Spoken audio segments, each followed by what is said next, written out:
Alright, so welcome back. Last task for this week is to start the process of doing a thumbnail sketch. Right? In the last step of our process, we were thinking about developing all of the individual panels, and you should be getting feedback on those very, very shortly from your teacher, just to kind of make sure that everything is kind of flowing okay and that the overall visual structure seems to make sense. Right? Getting that feedback is important. What we're going to be starting to do though is take a look at developing the thumbnail sketches. And you're only going to be responsible for starting with one panel. Okay, so I'm going to start with this one here, which is working with the computer, and I'm going back to some of the work that we did a couple of weeks ago with developing the facial expression. All right, so this is I've been doing some thinking about this. I would like the face to take up a fairly big part of the page here. So I'm just gonna come in, and again at this point I'm using some fairly rough sketches. I know in a lot of the feedback that I've been talking to you guys about is line fluidity to kind of clean things up, but right now, right, we're just kind of trying to figure out what everything is going to kind of end up looking like.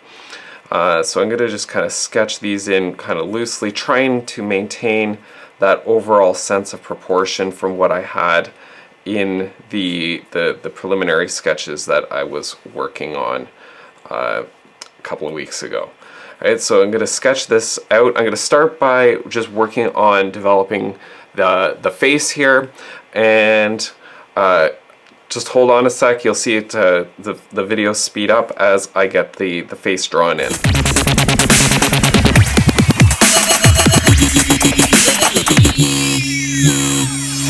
Okay, so now that I have the sort of the basic face in, I'm going to just go in and start cleaning this up.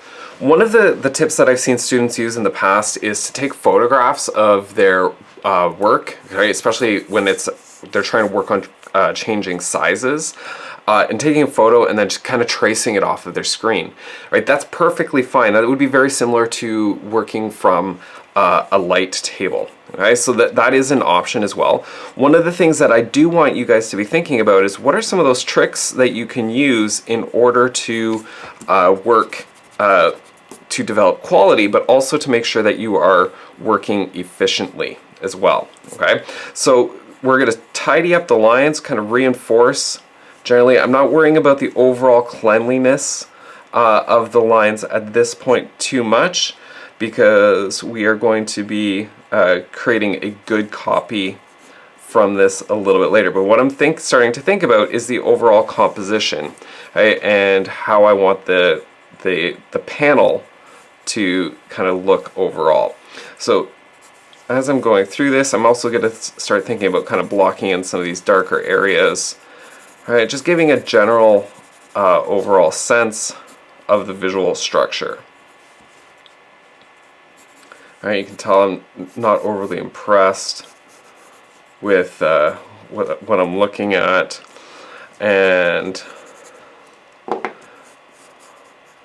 I want to create the idea that it's sort of kind of a dark space, and that there's a kind of, you know, the glow from a computer screen. And we had talked about sort of utilizing perspective, so I'm going to actually kind of put in a wall here, and I'm going to change the angle of this a little bit so that there's a bit of a glow on the wall. So that's the corner of the wall here. Kind of create the shoulder, set a little bit far, and then kind of the illusion that the arms might be coming in. This is out way too far.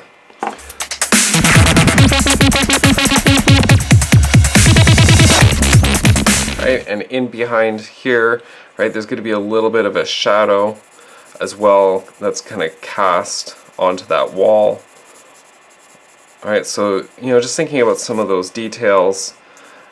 All right, hard to say. And what I might want to do is just put in some click, click, click, right? I can use start thinking about some text that I might want to include as well, right? Not entirely sure what that might look like yet, but this is also about generating the ideas for the visualization, right? So that could be essentially one panel, right? And right, that one rough panel was approximately 8 minutes worth of work. Wasn't a tremendous amount of time, but 10 minutes, right? If somewhere in the neighborhood of about 8 to 10 minutes. Sorry about that, I just stepped away from my microphone. Somewhere in the neighborhood of 8 to 10 minutes would be really, really good. So I'm gonna just do another one here as an example. Right, this is an extreme close-up. Right, I'm working on creating the eyelids, rounding off the eyeballs. Right, just really rough. This isn't gonna be perfect. Right, this is our first time through.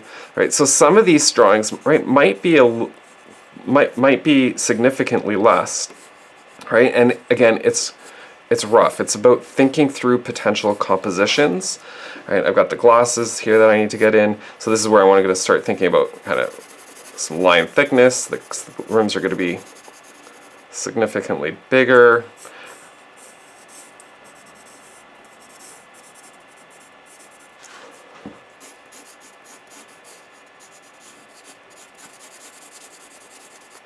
Right, and again, as I said, this is the first time through.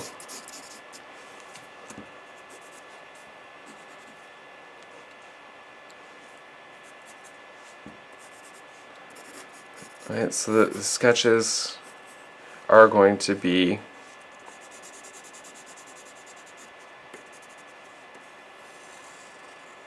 sketchy. Okay, so right, really quickly, that one was about 3 minutes, right, and that gives me a good enough idea of what's kind of going on and an opportunity to go back and then to think and refine. All right, so last step for the week. Hey, at least one thumbnail. Don't go crazy. Okay, please make sure that you are kind of aware of that we want to take our time with this, so that you can get some feedback in order to make sure that you're sort of on the right track, making good progress overall. And if you have questions, please make sure that you're reaching out, and we are more than happy to start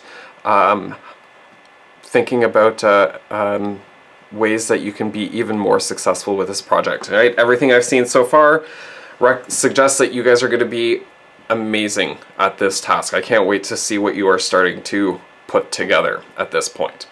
Anyways, good luck, and we'll talk to you soon. Bye!